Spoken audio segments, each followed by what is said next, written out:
Xin chào các bạn, nếu các bạn có xem video cũ của tôi thì chắc chắn sẽ biết tôi rất thích nói mỉa mai về Trung Quốc. Hình như văn minh Trung Hoa không có cái gì là có giá trị trong mắt tôi. Tôi muốn làm rõ rằng Trung Quốc bây giờ thật sự không có cái gì là có giá trị. Nhưng văn minh Trung Hoa vẫn có một điều độc đáo mà có thể cống hiến rất lớn cho thế giới. Đó là tu thân học. Hôm nay để tôi giải thích một cách đơn giản, tu thân học là cái gì. Một, tu thân là gì? Tu thân nghĩa là sửa mình trở thành người tốt. Tiền của đó là tờ kinh điển Đại Học. Theo bài Đại Học, việc tu thân là quỹ rẽ của trật tự xã hội. Tại vì một ngày cần tu thân mình mới hiểu được chăm sóc gia đình và cống hiến cho tất cả lớn thế giới. Và việc tu thân là một quá trình bắt đầu từ khi tiếp xúc và học tập các thứ và tiếp tục với luôn luôn cố gắng một cách không lừa dối chính mình và người khác. 2. Tại sao văn minh Trung Hoa đã phát triển tu thân học? Tôi tin rằng việc tu thân là một yếu tố thiết yếu trong bất cứ tôn giáo nào.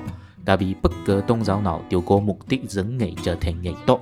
Nhưng trong văn minh Trung Hoa, việc tu thân đã trở thành một loại học vấn có rất nhiều người nghiên cứu suốt đời trong vài nghìn năm. Điều đó được giải thích trên hai mặt, mặt xã hội và mặt quan niệm.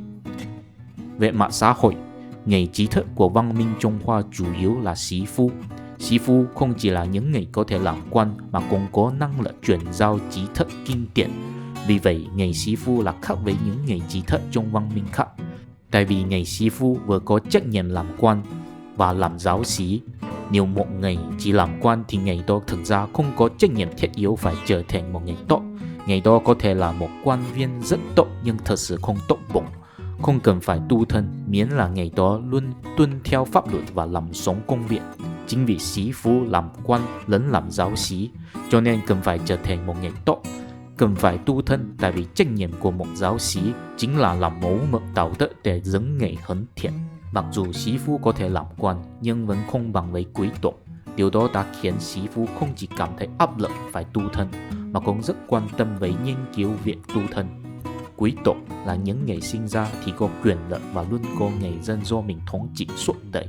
Sau triều Tần, sĩ phu chỉ là những người có cơ hội làm quan, dù có cơ hội lớn thế nào cũng không phải là quý tộc. Vì vậy chắc chắn có nhiều sĩ phu sẽ cảm thấy bực bội và lo lắng vì mình không được nhà vua đánh giá cao hay không được làm quan cấp cao. Tại vì họ không thể thực hiện được chí hướng mình về chính trị, cho nên họ sẽ chuyển sang cố gắng trong việc tu thân để chứng minh giá trị mình.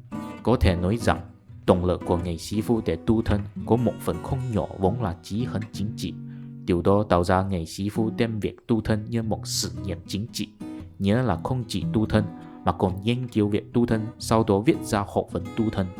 Hy vọng càng có nhiều người làm theo cách tu thân của mình. Ở trên là xét về mặt xã hội khiến văn minh Trung Hoa phát triển tu thân học. Tiếp theo cũng có xét về mặt quan niệm. Quan niệm văn minh Trung Hoa có hai điều đặc biệt. Thứ nhất là rất thực tế, thứ hai là rất quan trọng yếu tố nội tâm. Khác với văn minh phương Tây, văn minh Trung Hoa ít tin hơn vào thiên đường và địa ngục là tồn tại, mà họ tin nhiều rằng là trần gian là thế giới duy nhất. Vì vậy họ rất thực tế.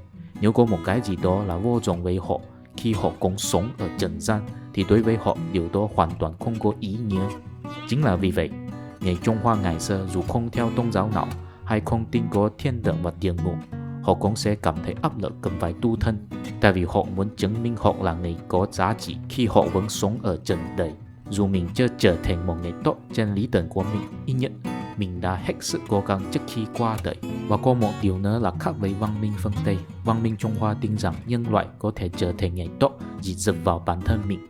Đối với văn minh phương Tây, bản chất của nhân loại là mang tội hay không hoàn hảo, cho nên phải tin vào Thiên Chúa hay học tập trí thức. Nói chung là nhân loại không có khả năng trở thành người tốt chỉ dựa vào bản thân mình. Ngược lại, trong quan niệm của văn minh Trung Hoa, bản chất của con người là hoàn hảo, cho nên có một tục ngữ rằng nhân chi sơ tính bản thiện.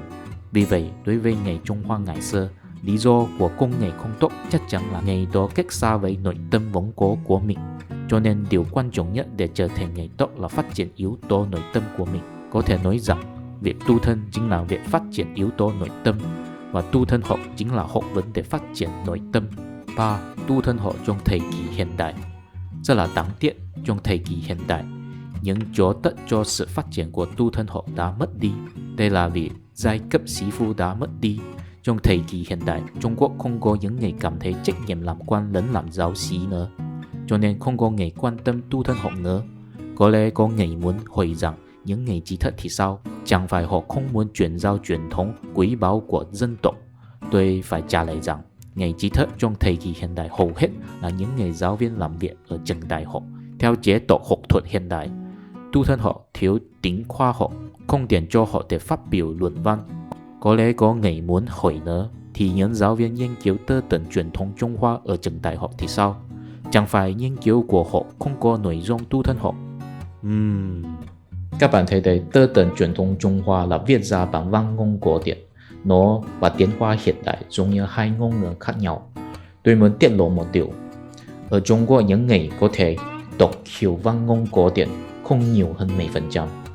Vì vậy, công việc của những người nghiên cứu tơ tẩn truyền thống Trung Hoa ở Trung Quốc thật ra chủ yếu là phiên dịch văn ngôn cổ điển sang tiến hóa hiện đại.